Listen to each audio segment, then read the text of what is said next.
The glass was still in my hand when his words cut the room in half. My sister got fired. Again. Maybe stick to stripping? Laughter exploded. Not polite laughter. Ugly, sharp, hungry. My father leaned back in his chair, smirked, and added, "At least she's good at that." The room shook with amusement. Faces blurred, eyes burned into me, but I didn't flinch. I just held my glass, still, until the rim pressed so tight against my skin I thought it might crack. And then the doors opened. The CEO walked in. Her eyes locked on mine. The laughter died instantly, like someone had cut the sound from the world. I remember when my brother and I were children. He was the golden one, the one teachers praised, the one neighbors admired. I was the shadow, tolerated but never celebrated. He played piano. I wrote stories. He wore medals. I wore bruises no one asked about. Dad loved him. Dad endured me. When I stumbled in my career, they turned it into a running joke, a script they repeated until the words weren't words anymore, just weapons. You'll never stick to anything. You're fragile. You're worthless. But I endured, quietly, and when I fell, I learned to fall silently. The promotion party was his kingdom. He'd earned a high seat at the company. I was the guest no one wanted, dragged there because appearances mattered. But I wasn't the same girl they thought I was. They hadn't seen the months I spent rebuilding. They didn't know about the late nights, the studying, the networking. They hadn't seen me walk into an interview for the same corporation that worshipped my brother, and walk out with a contract.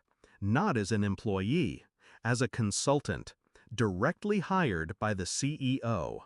That night, when their laughter drowned me, I didn't answer. I didn't need to, because my revenge was already written. I noticed the CEO's gaze lingered, longer than anyone else's. She crossed the room, ignoring my brother's attempts to charm her, ignoring my father's outstretched hand. She came straight to me. "Glad you could make it," she said. Her voice carried, sharp and deliberate. "We've got a lot of work ahead." Silence. Confusion. Dozens of heads turned. I smiled politely, lifted my glass, and answered, "Of course. Congratulations to my brother, by the way. I'm sure he'll be thrilled to know we'll be working closely." The look on his face was priceless. Confusion curdling into disbelief. They thought my failures defined me. They thought my silence was weakness. But silence is sharper than any scream when you know how to use it. I never corrected their assumptions, never defended myself. I let them believe I was sinking while I was quietly building a foundation beneath their feet. My father's laugh died first.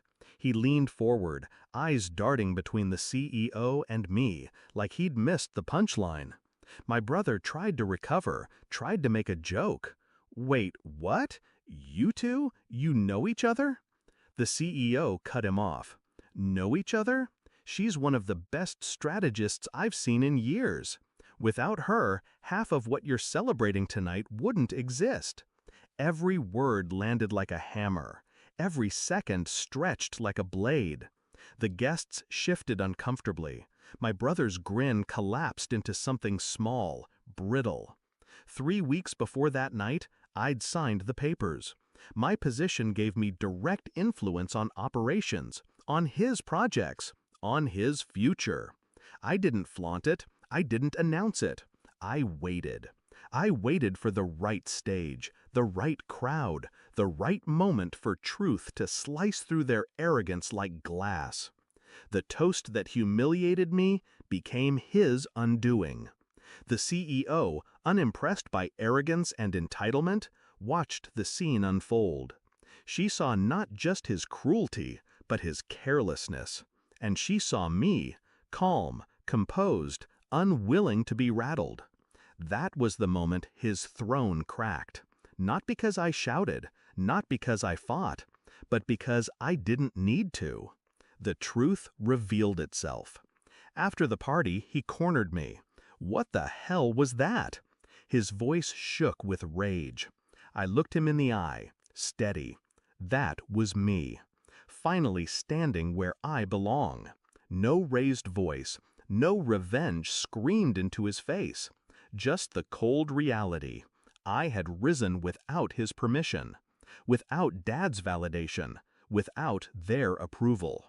I left him there drowning in his own reflection. Now, when I think about that night, I don't hear their laughter anymore. I hear the silence that followed. Heavy, shaken, humbling. For years they mocked me for falling. They never noticed I was learning how to rise.